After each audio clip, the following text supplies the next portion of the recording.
Hey, hello. Balik lagi di channel Spoiler Moon dan kita akan lanjutkan lagi kisah hidup Fang Yuan. Di part sebelumnya, Fang Yuan mulai mengambil Gu Immortal dari para tawanan dan kemudian menganeksasi tanah mereka ke dalam apertur abadi berdaulat. Akibatnya, tentu jumlah tanda Dao Fang Yuan mengalami peningkatan yang signifikan. Dan itu tentu akan berimbas pada kemampuan bertarungnya. Di saat yang sama, karena dia menganeksasi tanah terberkati milik. Di saat yang sama, karena Fang Yuan menganeksasi apertur abadi milik para tawanan, maka dia juga mendapatkan seluruh sumber daya milik para tawanan. Ada banyak pengaturan yang harus Fang Yuan lakukan terkait dengan hal itu. Nah, hari ini kita akan sambung lagi kisah hidup Fang Yuan di part 369. Mangsa Fang Yuan berikutnya adalah Basiba. Sama seperti langkah sebelumnya, Fang Yuan melewati langkah-langkah yang sama. Sama seperti sebelumnya, Fang Yuan melewati langkah yang sama. Seluruh Gu Immortal milik Basiba kini telah berada di tangan Fang Yuan. Basiba sendiri hanya memiliki satu Gu Immortal peringkat 8. Lalu ada beberapa Gu Immortal peringkat 7 serta peringkat 6. Gu milik Basiba itu unik, karena Gu miliknya merupakan Gu angka dari jalur aturan. Maksudnya Gu angka itu adalah Gu 1, Gu 2, dan seterusnya. Namanya itu sesuai dengan angka dan berurutan. Karena itulah, gerakan pembunuh terkuat milik Basiba adalah metode pukulan berurutan. Jika Basiba berhasil mengumpulkan 18 serangan berturut-turut, maka dia dapat dengan mudah membunuh seorang immortal peringkat 8 yang setara dengannya. Walaupun sejujurnya, Fang Yuan sendiri merasa agak kecewa. Semula dia mengira bahwa Basiba yang mengkhususkan diri pada teknik pukulan berurutan memiliki Gu Immortal jalur aturan peringkat 8 Gu berturut-turut. Tapi tak disangka, Gu yang ia miliki justru adalah Gu tambahan. Gu berturut-turut itu jauh lebih terkenal dan praktis dalam berbagai situasi. Dengan menggunakan Gu berturut-turut peringkat 8, Fang Yuan dapat menggabungkan berbagai gerakan pembunuh untuk menciptakan rangkaian serangan berurutan. Serangan berurutan sendiri adalah teknik tingkat tinggi, di mana serangan ini akan mengaitkan 2 atau lebih gerakan pembunuh. Kekuatan yang dilepaskan tentu akan meningkat drastis. Kemungkinan kombinasinya juga menjadi nyaris tak terbatas. Kalau dimanfaatkan dengan baik, maka kekuatan tempur Fang Yuan bisa melonjak ke tingkat yang sama sekali baru. Sekarang, Gu Immortal, gerakan pembunuh dan juga jiwa Basiba telah sepenuhnya dirampas oleh Fang Yuan. Yang tersisa hanyalah tubuh dan apertur abadinya. Tentu mendapatkan Basiba itu adalah peningkatan untuk Fang Yuan, karena di kehidupan sebelumnya, Basiba itu berhasil lolos bersama dengan Lu Weiyin. Jadi berbeda dengan Chikuyo, yang mana kekuatannya telah ia kuasai. Mendapatkan Basiba itu seperti membuka ruang untuk pengembangan yang baru. Nah, tapi Fang Yuan tidak langsung mencaplok apertur abadi milik Basiba. Dengan pencapaiannya saat ini, sebenarnya Fang Yuan bisa mencaplok apertur abadi milik Basiba. Tetapi kalau dia melakukannya sekarang, maka siklus kesengsaraan akan diatur ulang. Walaupun itu tampak seperti detail kecil, namun dampaknya akan sangat signifikan untuk Fang Yuan. Jadi untuk sementara, mencaplok apertur abadi peringkat 8 dihentikan. Meski begitu, Bai Ningping dan yang lainnya kini tetap sibuk. Mereka menangani urusan lanjutan tanpa henti. Selama periode ini, Fang Yuan telah menjarah dan mencaplok aparatur abadi dalam jumlah yang mengerikan. Tanah terberkati serta gua surga yang baru ditambahkan dalam jumlah yang sangat banyak. Meskipun aparatur abadi berdaulat tetap stabil, tapi perubahan drastis tetap memberikan dampak besar terhadap ekologi internal di dalam gua surga abadi berdaulat. Ketidakseimbangan pun mulai muncul di berbagai lokasi. Karena itulah saat ini Bai Ningping dan yang lainnya sibuk menangani semua kekacauan itu. Sebelumnya, mereka hanya menekan semua kekacauan itu dengan paksa. Tapi kini, mereka menanganinya dengan lebih cermat dan sistematis. Contoh seperti gunung mana yang perlu dipindahkan, atau sungai mana yang harus dijaga alirannya, kelompok binatang buas mana yang perlu direlokasi, serta tumbuhan apa saja yang harus diolah kembali. Seluruh rangkaian tugas yang rumit itu sangat memakan waktu, tetapi tetap semuanya dalam perhitungan Fang Yuan. Dia telah menyusun pengaturan menyeluruh yang hampir sempurna. Inilah keunggulan dari metode jalur kebijaksanaan. Pengaturan baru ini bahkan tidak hanya memastikan seluruh sumber daya dapat tumbuh dengan baik, tetapi juga memungkinkan mereka untuk saling mendukung dan memperkuat. Fang Yuan bahkan telah memperhitungkan pencaplokan aparatur abadi Basiba serta gua surga bencana bintang dengan alokasi ruang yang telah disiapkan jauh-jauh hari sebelumnya. Namun, meski begitu saat ini, Fang Yuan tetaplah sibuk. Baik tubuh utama ataupun klon jalur waktu miliknya, semua berkultivasi tanpa henti. Walau tetap saja, Fang Yuan merasa kekurangan waktu dan tenaga. Ia bahkan berharap dapat membagi dirinya menjadi banyak bagian untuk bekerja secara bersamaan. Saat ini, pelatihan dan pengembangan gerakan pembunuh menjadi prioritas utama Fang Yuan. Metode pukulan berurutan milik Basiba dapat dikesampingkan untuk sementara. Sementara metode jalur waktu milik Xiacha sudah cukup dikuasai oleh Fang Yuan. Jadi, yang menjadi fokus Fang Yuan saat ini adalah warisan sejati milik Tao Zu. Warisan itu memiliki dua metode inti yang harus dia pelajari, apapun resikonya, karena keduanya sangat krusial bagi masa depan Fang Yuan. Sejujurnya, ini adalah kali pertama Fang Yuan merasakan kekenyangan dalam tanda kutip ketika dia berhadapan dengan pengetahuan yang begitu luas. Ada banyak hal baru yang terus ia pelajari dan ia kembangkan. Ada banyak gerakan pembunuh yang perlu ia modifikasi. Ada banyak warisan sejati yang menunggu untuk dipelajari. Dan setiap warisan sejati ini, bagi orang biasa, itu sudah cukup untuk mengubah seluruh masa depan mereka. Bahkan mungkin kehadiran mereka sudah cukup untuk mengguncang tatanan dunia. Namun, kini Fang Yuan memiliki banyak warisan sejati dan mengembangkan semuanya sekaligus. Ditambah juga dengan Gu Immortal yang tak terhitung jumlahnya. Gu Immortal peringkat 8 yang ia kuasai pun cukup untuk membuat hampir semua immortal peringkat 8 di dunia merasa malu. Bahkan, Fang Yuan juga memiliki Gu Immortal peringkat 9. Dan ini belum berakhir, karena para bawahannya juga berbeda dengan kehidupan sebelumnya.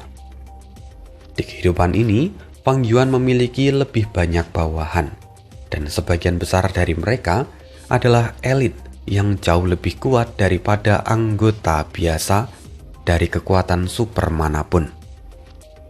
Pada tahap ini, akumulasi dan pondasi Fang Yuan telah mencapai tingkatan yang cukup untuk mengejutkan dunia.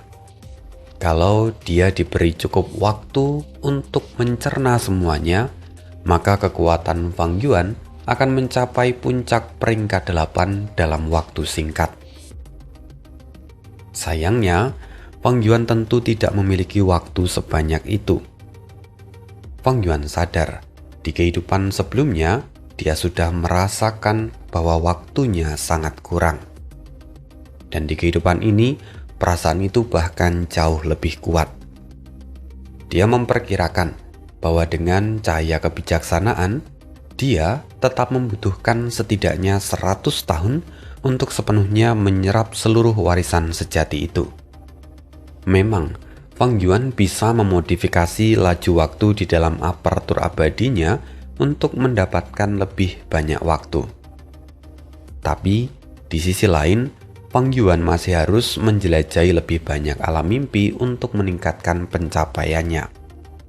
Dan yang lebih penting, Fang Yuan membutuhkan lebih banyak tenaga kerja. Dia membutuhkan lebih banyak klon miliknya. Di bawah pandangan penuh perhitungan Fang Yuan, dia menunggu.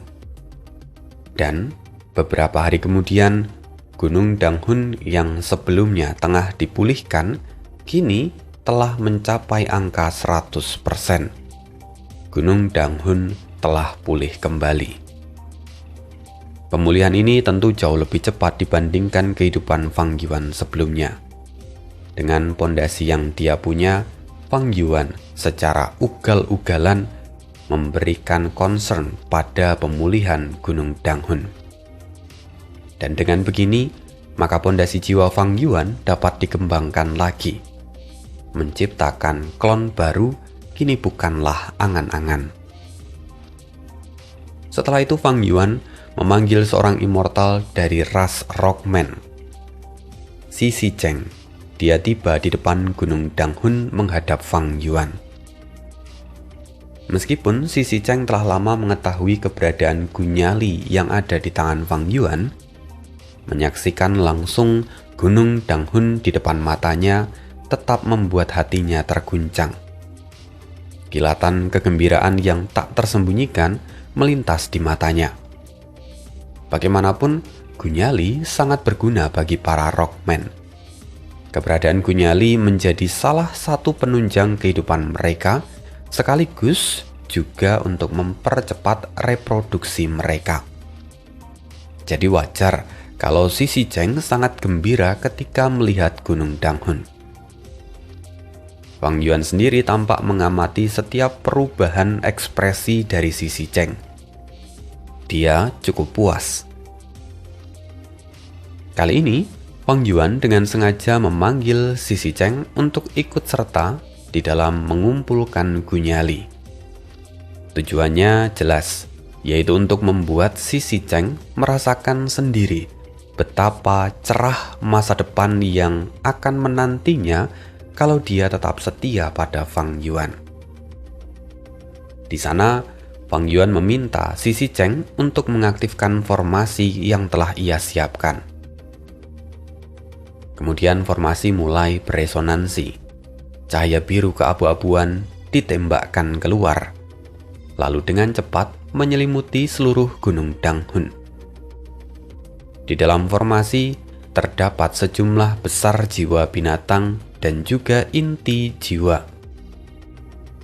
Di bawah pengaruh formasi, jiwa-jiwa itu menghilang tanpa sisa. Kemudian, beberapa saat berlalu. Gunyali mulai terbentuk di Gunung Danghun, dan jumlahnya melonjak dari satuan menjadi ribuan. Wajah Sisi Cheng dipenuhi keterkejutan. Efisiensi macam apa ini? Jumlahnya masih terus meningkat, bahkan telah mencapai puluhan ribu hanya dalam sekejap. Formasi jalur jiwa ini dimodifikasi dari warisan jiwa spektral. Tentu dipadukan dengan Gu Immortal milik Fang Yuan. Jadi Fang Yuan kemudian menamai formasi ini sebagai formasi jiwa segudang nyali. Setiap kali aktivasinya mampu menghasilkan setidaknya 10.000 gunyali. Efisiensi ini jelas jauh melampaui penggunaan gunung Danghun saja. Tentu saja, persyaratan yang dibutuhkan adalah ketersediaan jiwa binatang dan juga inti jiwa dalam jumlah besar. Untungnya, Fang Yuan telah mempersiapkan semuanya. Dia tidak hanya memulihkan gunung Danghun lebih awal, tetapi juga memiliki cadangan besar dari jiwa binatang serta inti jiwa. Pondasi jiwanya pun kini dapat meningkat dengan kecepatan yang luar biasa. Dan tidak hanya itu, formasi ini juga memiliki kegunaan lain. Ketika Fang Yuan memasuki formasi, maka dengan bantuan formasi itu, gunyali diserap sepenuhnya dan langsung masuk ke dalam tubuh Fang Yuan. Efeknya benar-benar nyata. Jiwa Fang Yuan mengembang bagaikan balon, membesar menjadi raksasa hanya dalam beberapa tarikan nafas. Dengan semua jiwa itu, Fang Yuan lalu keluar dari formasi dan masuk ke lembah Luopo. Kabut kebingungan langsung menyelimuti jiwanya dan membuat strukturnya mulai longgar. Angin Luopo pun mulai berdesir dan memotong serta mengoyak jiwa Fang Yuan tanpa ampun. Rasa sakit yang ditimbulkan begitu tajam. Sakit, perih, menusuk hingga ke inti tulang. Rasa sakit itu berasal dari kedalaman jiwa, jauh lebih menyiksa daripada mati dengan 1000 luka. Fang Yuan bahkan hampir mengamuk karena rasa sakit itu. Namun, dengan keteguhan hatinya, Fang Yuan menahan semuanya. Dan hanya dalam beberapa saat, Fang Yuan keluar dengan jiwa yang rusak parah. Dia kembali terbang menuju formasi jalur jiwa. Di sana dia kembali menggunakan gunyali untuk memulihkan dirinya. Dan jiwanya pun kembali membesar dengan ukuran yang luar biasa. Bagaimanapun, gunyali adalah nutrisi jiwa yang paling sempurna. Sementara lembah Luopo adalah tempat kultivasi yang sangat sempurna untuk menempa jiwanya. Semua kotoran di dalam jiwanya disingkirkan tanpa ampun. Dengan cara ini, setelah 3 putaran penuh, jiwa Fang Yuan kini telah mencapai 10 juta jiwa manusia. Padahal itu hanya 3 putaran. Dulu, Fang Yuan butuh waktu yang sangat lama untuk mendapatkan 1 juta jiwa manusia. Tapi kini bahkan tidak sampai 1 hari, Fang Yuan sudah mendapatkan 10 juta jiwa manusia. Sementara itu, Sisi Cheng yang mengendalikan formasi hanya bisa terdiam dan membisu. Lidahnya keluh, wajahnya dipenuhi oleh keterkejutan dan rasa tidak percaya. Gunung Danghun dan lembah Luopo memang layak disebut sebagai tanah suci pengembangan jiwa. Reputasi mereka sama sekali tidak dilebih-lebihkan. Namun, saat ini, Fang Yuan tampak menghela nafas panjang. Dia merenung dalam hati. Sekarang bagian tersulit akhirnya telah terlewati. Sebelumnya, akibat peningkatan fondasi jiwa yang terlalu cepat, Fang Yuan hampir terpaksa menggunakan metode lain untuk menstabilkan jiwanya. Tapi meski metode jalur jiwa itu sungguh luar biasa, namun tetap saja punya kekurangan. Hanya Gunung Danghun dan lembah Luopo yang benar-benar sempurna dalam penggunaannya. Fondasi jiwa Fang Yuan meningkat seolah-olah melesat dengan roket. Pemandangan itu hampir menghancurkan akal sehat milik Sisi Cheng. Nilai-nilai dan naluri hidup yang selama ini ia pegang kini terguncang hebat. Tangannya gemetar, dadanya berdebar tak terkendali. Selama kami mengikuti Tuan Fang Yuan dan berjalan di belakangnya, maka suku Rockman pasti akan mencapai puncak dunia ini.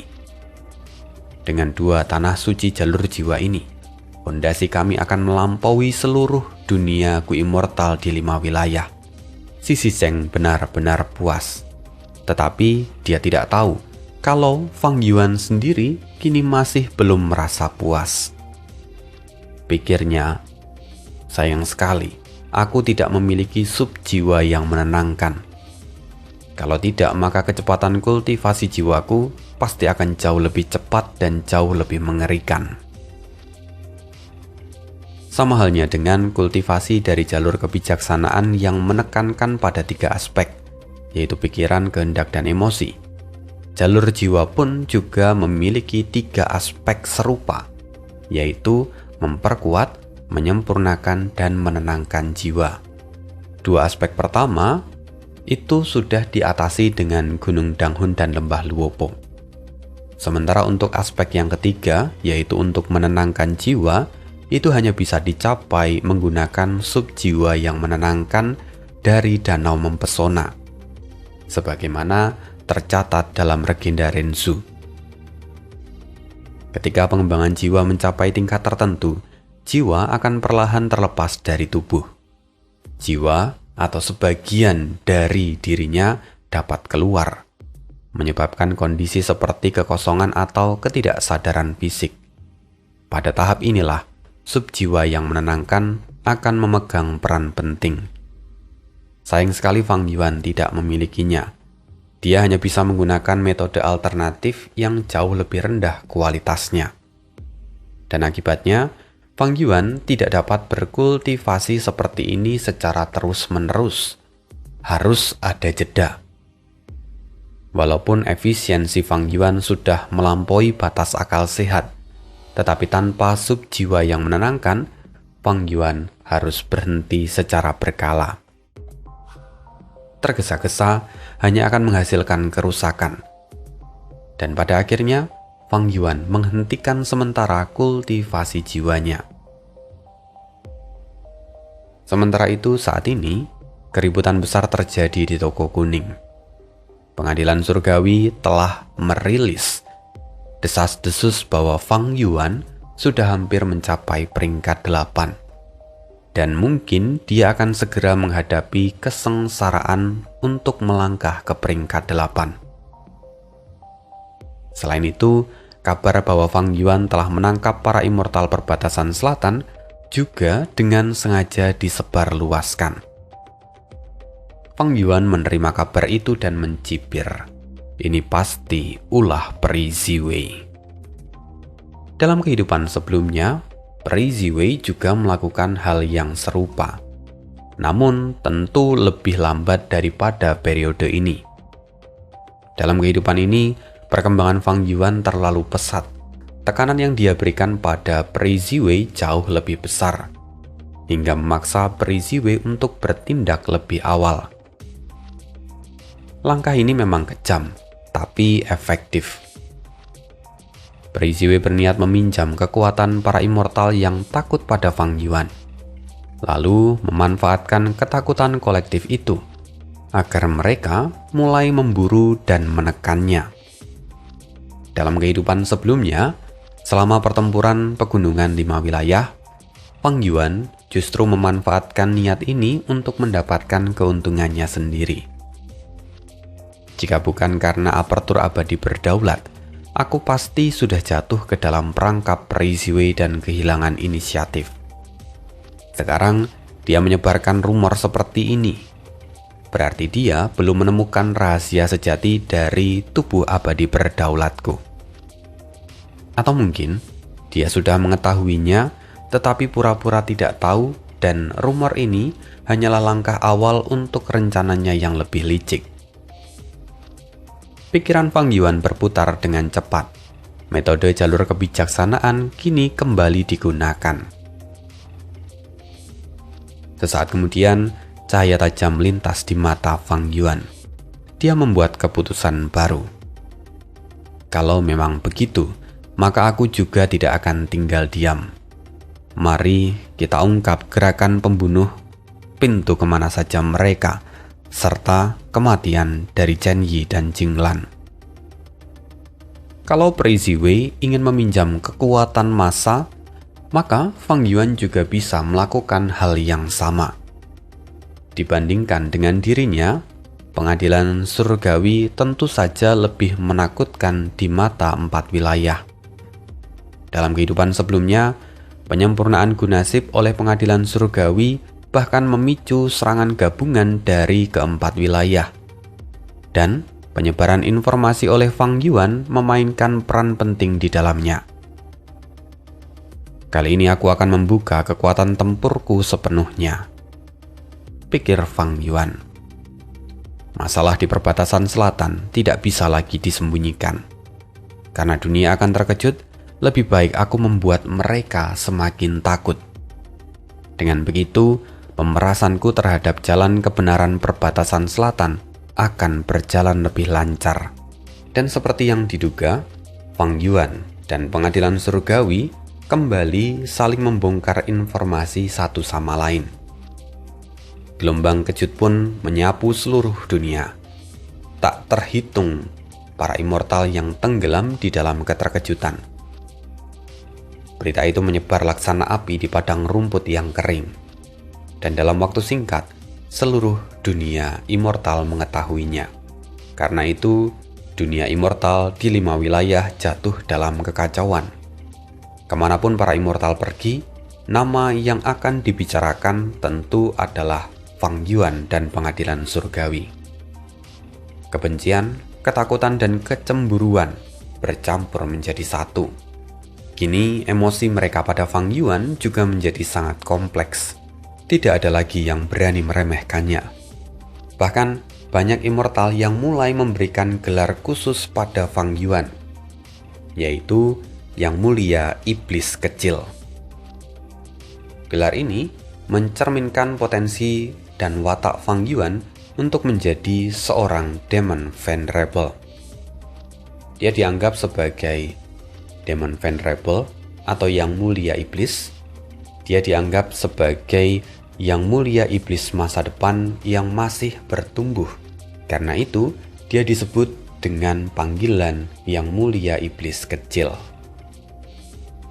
Tentu saja ini adalah penilaian yang sangat tinggi.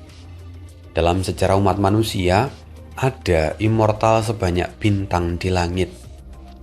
Namun berapa banyak dari mereka yang benar-benar menjadi venerable? Jika semuanya dijumlah, hanya ada 10 dari jutaan bahkan miliaran immortal yang pernah ada di dunia. Dan kini, dunia immortal mulai menyadari bahwa Fang Yuan memiliki harapan besar untuk bergabung dengan barisan itu. Tentu saja, selain Fang Yuan, pengadilan surgawi juga menjadi sasaran pembicaraan. Rahasia yang diungkap Fang Yuan mengguncang 4 wilayah. Bagi kekuatan super jalan kebenaran, ini terasa seperti duduk di atas tempat duduk berduri. Makna pintu kemana saja dalam peperangan itu sangat luar biasa besar. Gerakan ini memungkinkan pengadilan surgawi untuk mengerahkan para immortal dan melancarkan serangan mendadak tanpa perjalanan. Dengan begitu maka pengadilan surgawi akan memegang inisiatif penuh. Para immortal peringkat 8 dari 4 wilayah biasanya merupakan pemimpin pasukan dari masing-masing kekuatan. Bagaimana mungkin mereka akan selalu bersatu untuk mengatasi pintu kemana saja? Dalam kondisi itu, maka pengadilan surgawi dapat dengan mudah menggunakan pintu kemana saja untuk mengeroyok satu peringkat 8 menggunakan beberapa kekuatan tempur yang setara sekaligus. Fakta ini tentu sangat menakutkan. Sementara itu, di dalam pengadilan surgawi, ekspresi Prey Ziwei kini tampak suram. Dia telah memperkirakan hal ini akan terjadi. Namun ketika semuanya benar-benar terjadi, perasaan tertekan tetap tidak terhindarkan.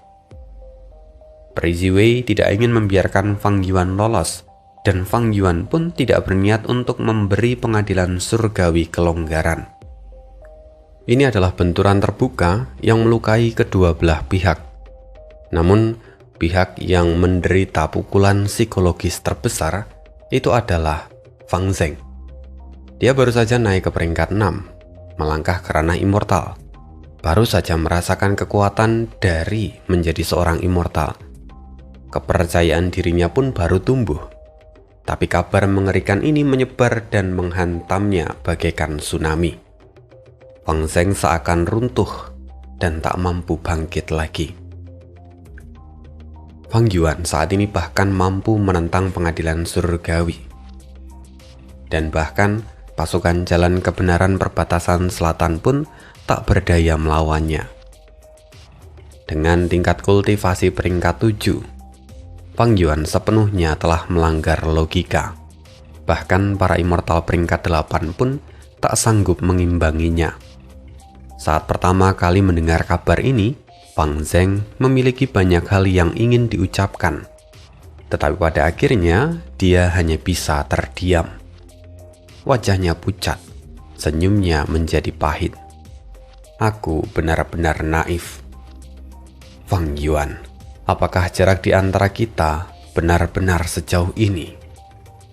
Adik yang malang ini bahkan belum tahu bahwa sebenarnya Fang Yuan saat ini telah menjadi seorang immortal peringkat 8. Kenyataannya seluruh dunia juga telah tertipu oleh Fang Yuan. Dan itu bukanlah kebetulan. Dan semua itu adalah permainan dari yang mulia iblis kecil. Sementara itu Fang Yuan sendiri kini terus mengamati diskusi-diskusi tentangnya sambil menilai efek tinta yang menyertai. Menilik dari tindakanku setelah kelahiran kembali dan melahap tanah Langya secara langsung, maka ini adalah langkah awal terbaik yang pernah kuambil. Satu langkah lebih dulu dan aku kini selalu berada di depan. Keuntunganku berkembang seperti bola salju yang menggelinding. Ini adalah keunggulan kelahiran kembali. Tentu saja, aku juga memiliki keuntungan sebagai iblis dunia lain yang sejati. Dan yang lebih penting, semua ini berkat yang mulia iblis teratai merah yang telah merusak Gunasip. Dibandingkan kehidupan sebelumnya, keunggulan Fang Yuan kini jauh lebih besar. Tapi efek tinta yang merugikan pun mulai bermunculan. Di kehidupan sebelumnya, Basiba seharusnya membantu Fang Yuan untuk melawan King Ye dari pengadilan surgawi di Perang 5 Wilayah. Tapi di kehidupan ini, Fang Yuan bahkan berniat untuk menyerap aperturnya. Kalau begitu, maka Fang Yuan akan kehilangan satu kekuatan di sampingnya di masa depan. Lalu kedua, karena Fang Yuan telah lebih dulu merebut warisan sejati 5 wilayah, dan menghancurkan pegunungan 5 wilayah, maka pertempuran dan penyergapan di lokasi itu tidak akan pernah terjadi. Di dalam kehidupan sebelumnya, Jun Shen Guang dari pengadilan surgawi tertangkap selama pertempuran itu. Dan sekarang, karena pertempuran itu tidak akan terjadi, maka dia masih bebas. Selain itu, masalah lain juga muncul, yaitu pengadilan surgawi masih memiliki satu immortal peringkat 8 lainnya, yaitu Pangeran Feng Xian. Di toko kuning, bisnis ikan nagaku telah ditekan habis-habisan. Keuntungannya hampir mendekati nol. Di dalam kehidupan sebelumnya hal ini pun sempat terjadi. Tapi kali ini, karena Preiziwe telah memprovokasi lebih jauh, tindakan pengadilan surgawi menjadi 10 kali lipat lebih agresif.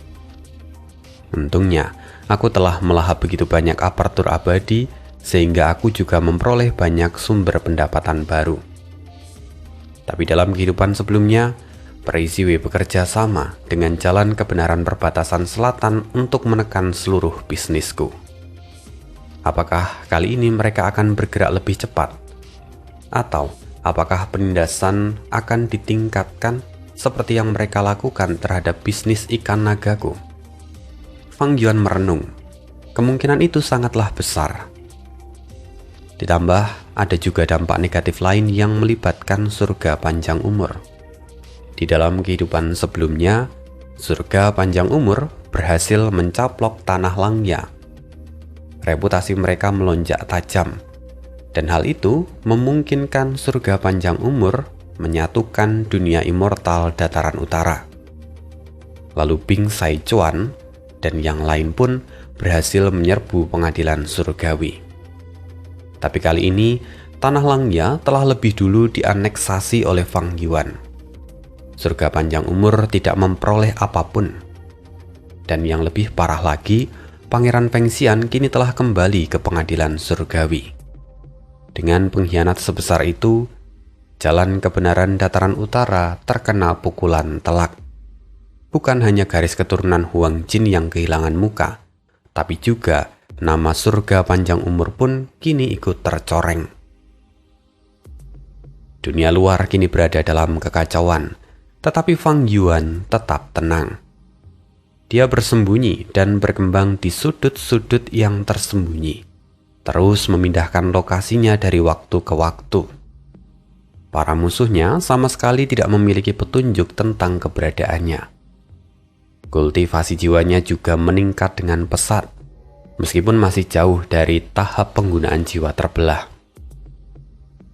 Kini klon jalur waktu Fang Yuan berfokus pada pengelolaan apertur abadi dan juga deduksi, sementara tubuh utamanya sepenuhnya mencurahkan perhatian pada latihan gerakan pembunuh.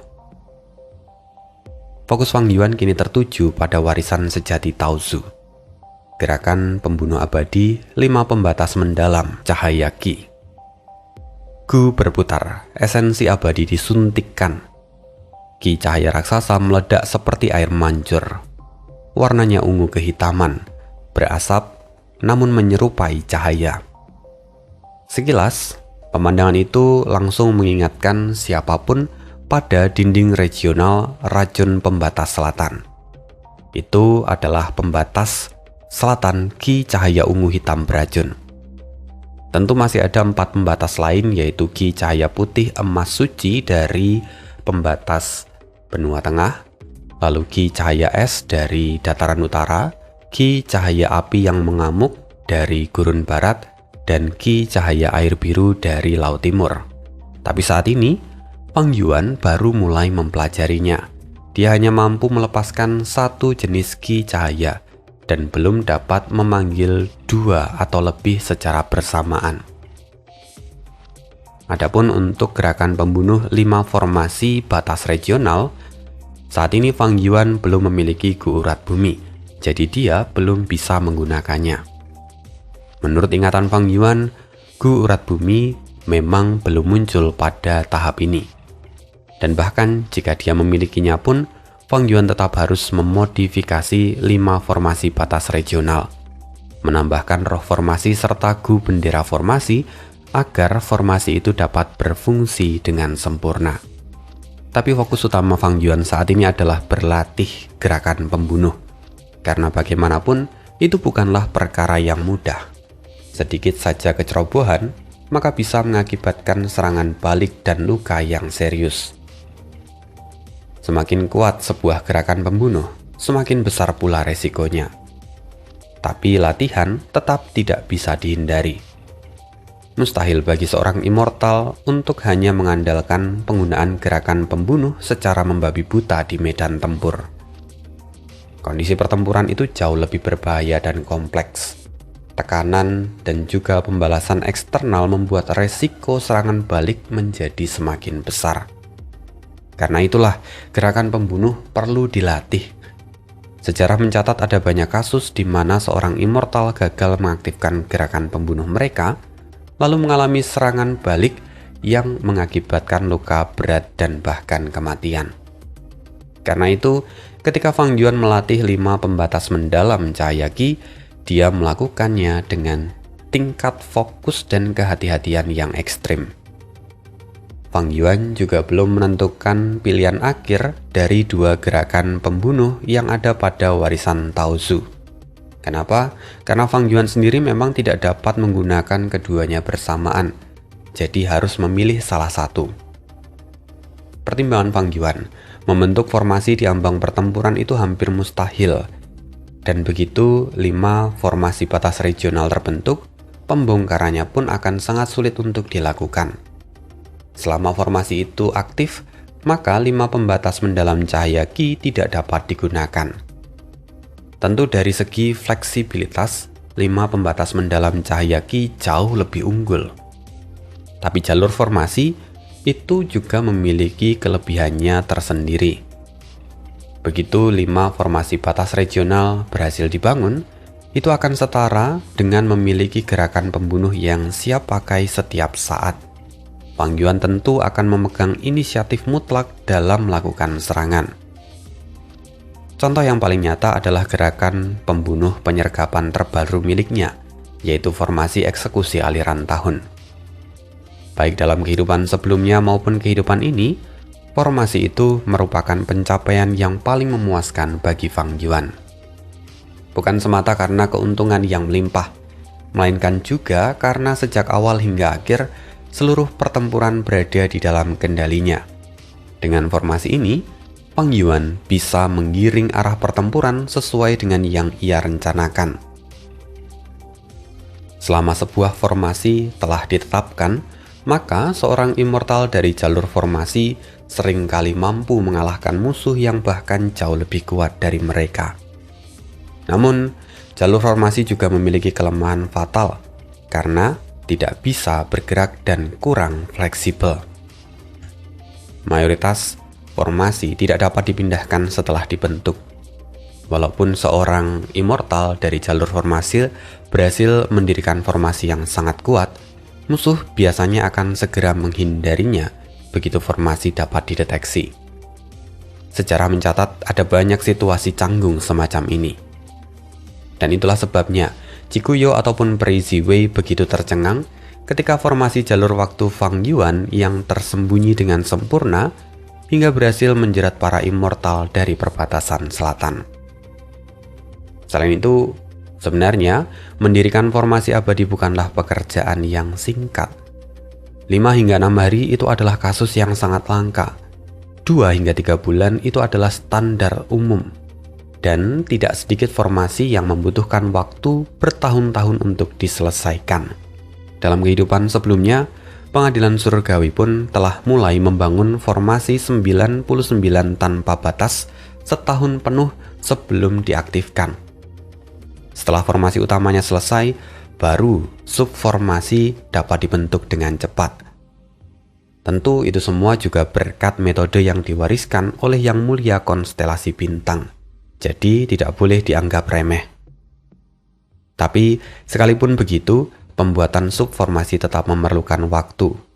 Dalam kehidupan sebelumnya, kelompok Chen Yi harus maju dan menahan Wu Yong demi memberi waktu untuk para immortal di belakang agar bisa menyelesaikan pengaturan subformasi. Sebagian besar formasi super juga bukan sesuatu yang dapat dibangun oleh sembarang immortal. Dalam perang besar kehidupan sebelumnya, Wu Yong dan yang lain bertindak sebagai pendukung. Yang benar-benar bertugas mendirikan formasi adalah Chikuyo, Fang Yuan, dan Heiji. Formasi jalur pemurnian Langya di tanah terberkatinya pun dulu tidak dibangun oleh dia sendiri, melainkan dia telah mengundang Jiu Hua, seorang ahli formasi tingkat tinggi untuk mendirikannya. Nah, Fang Yuan memperkirakan bahwa jika dia memilih 5 formasi batas regional, dia akan membutuhkan waktu setidaknya setengah tahun untuk menyusunnya. Ya untungnya, Fang Yuan dapat memanfaatkan perbedaan laju waktu di dalam apertur abadinya untuk menutupi kelemahan ini. Dalam rencananya, formasi 5 batas regional yang baru akan menggabungkan urat bumi, bendera formasi, dan juga roh formasi. Dengan ketiganya, Fang Yuan dapat lebih dulu membangun formasi di dalam apertur abadi berdaulat, lalu mengeluarkannya di saat dibutuhkan. Walaupun hingga saat kini, Fang Yuan belum sepenuhnya menyempurnakan desain baru dari 5 formasi batas regional itu. Maka, semua harus dilakukan satu persatu. Saat Fang Yuan tengah sibuk memikirkan itu, klon jalur waktu Fang Yuan sendiri sekarang sedang menyimpulkan rumah Gu. Tujuan Fang Yuan dalam kehidupan ini salah satunya adalah membangun rumah Gu miliknya sendiri. Dan itu aja untuk hari ini. Terima kasih Lur untuk atensi dan semua perhatiannya. Sampai jumpa lagi di part berikutnya. Bye.